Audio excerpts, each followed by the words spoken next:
The saying goes in Washington, D.C., is that personnel is policy.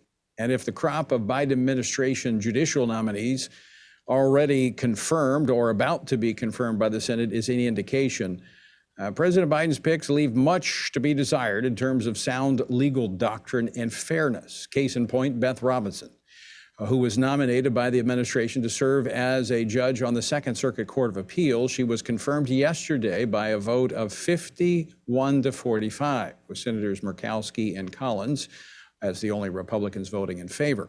Robinson's history of disrespect for religious freedom does not bode well for how she will treat those that come before her on the bench. Joining me now to discuss this is the ranking member of the Senate Judiciary Committee, Senator Chuck Grassley of Iowa. Senator, welcome back to the program. It's been a while. Great to have you on.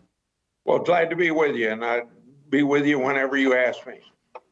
Well, I appreciate your insight on the Judiciary Committee as a non-lawyer. And now as the ranking member, you basically guide the Republicans through.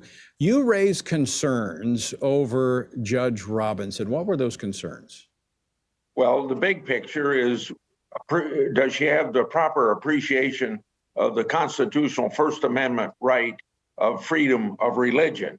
When you get down into some of her thinking about it, I think the thing that influenced us the most on the Republican side is the fact that she was taking the position that a person that did not want to make a cake for a particular wedding, and because it was violation of that business person's religious freedom or whatever they believed as far as their Catholic faith was concerned, that they were then sued.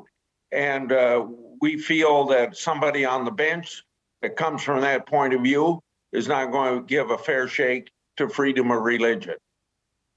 Yeah, she refused to, in that particular case, she argued that the RFRA, the Religious Freedom Restoration Act, which I believe you were a part of when it was initially passed, did not apply, and this couple had discriminated against a pro-abortion plaintiff. Is this the type of nominees that we're seeing come through under the Biden administration, those that are really kind of hostile to religious freedom? I don't know whether I'd use the word hostile, but it leaves a lot of questions in your mind where we got a court now that is given great respect for the First Amendment right of freedom of religion, that these folks would come in a more compromising way.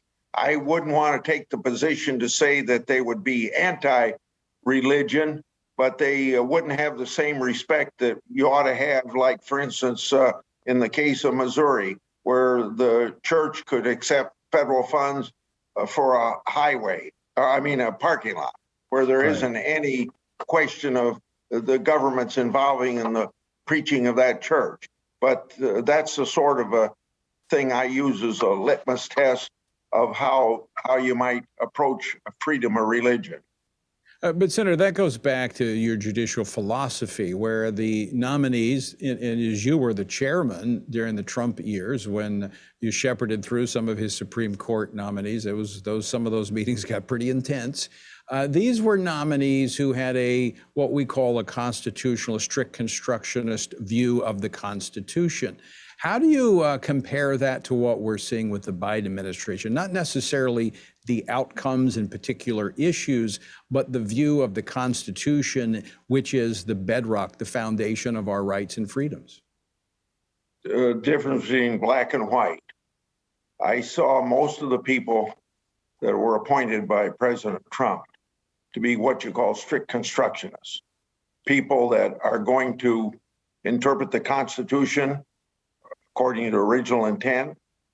When it comes to statute, textualism, well, I guess that applies to the Constitution as well, and don't see the Constitution as changing, evolving over time beyond the original intent of the Constitution writers.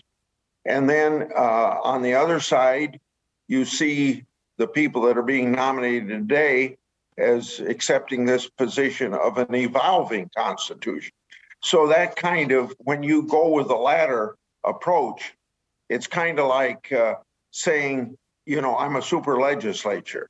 If the legislature didn't read this Constitution or this statute real specifically, then I can kind of use my power on the Supreme Court to read in between the lines. Or when it comes to the Constitution, a very expansive point of view of the Constitution, way beyond what the congressional writers intended.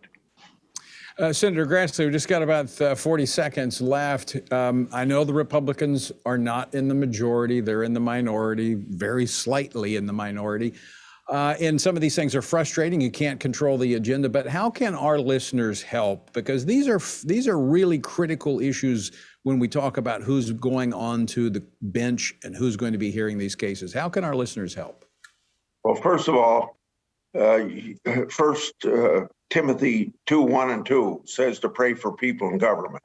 Every person that's a believer in Christ ought to be doing that. Secondly, you have a right to contact your congressman or representative, and whether you agree with them or not, you ought to let them know your point of view. That's the best impact. If you are fortunate enough to have, like we do in Iowa, most public officials hold town meetings, go to the town meetings, write letters to the editor, not just about whether you agree with a congressman or disagree with a congressman, but just express your point of view. Right. And if you can get on talk radio, you ought to get on talk radio, even if it's only for 5 minutes. Or even Good for 3 advice. minutes. Good advice, Senator. And look forward to having you back on again real soon to talk even more about what's happening Thank you here very in much. Washington. Bye.